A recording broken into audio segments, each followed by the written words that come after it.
Is there more about your own kind of guiding principles there? I mean, you're choosing to spend time when clearly we know your time is limited. You're choosing to spend your time on this. Can you say more about what motivates you?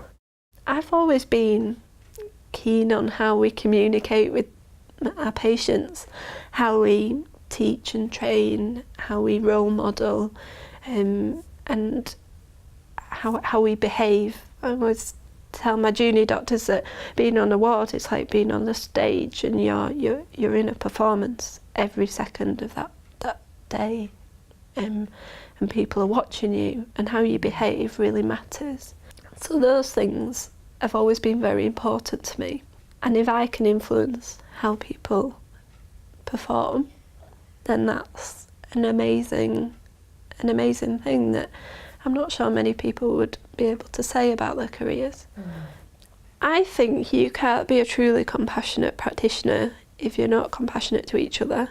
And I think as doctors we have a really vital role to play. We are leaders in the clinical environment. Whatever stage we are in our careers, we are leaders.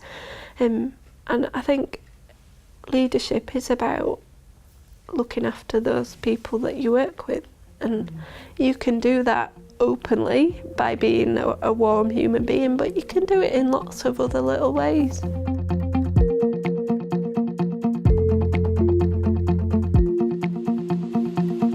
Are there things that you witnessed there in terms of leadership that you would bring back, things that you can learn from that experience, or we can learn from your experience?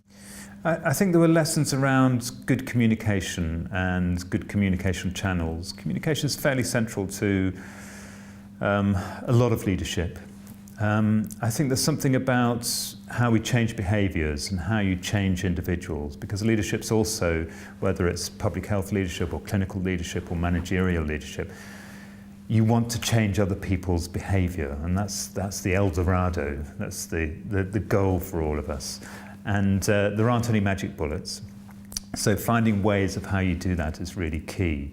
And there's the sort of pushing people to try and do it, or there's trying to pull people to try and do it. There's incentives, sticks and carrots type stuff. And I think in an emergency situation you can use more of the sticks, but in non-emergency situations, like in the NHS, we have to incentivise and try and get people's internal motivation. What have you learnt about your own influence as a leader? I sort of bumble along, I have to say, Susie. I don't know what my particular skills are, but I think I'm fairly genuine. We talk about authenticity as a leadership quality, and I think there's something about being true to yourself. So I never pretend I'm not who I am. That honesty probably sometimes gets me into trouble, but I'm honest. I think I've got a very deeply held value system about fairness and equity and social justice. I'm very passionate about addressing improving health, improving public health, pushing back the scientific frontiers. One of the underestimated tricks in leadership is stealing everybody else's ideas, and I think we don't celebrate that enough. So sometimes I think I'm just an amanuensis, pulling people's ideas together, but providing a stage for them to take them forward.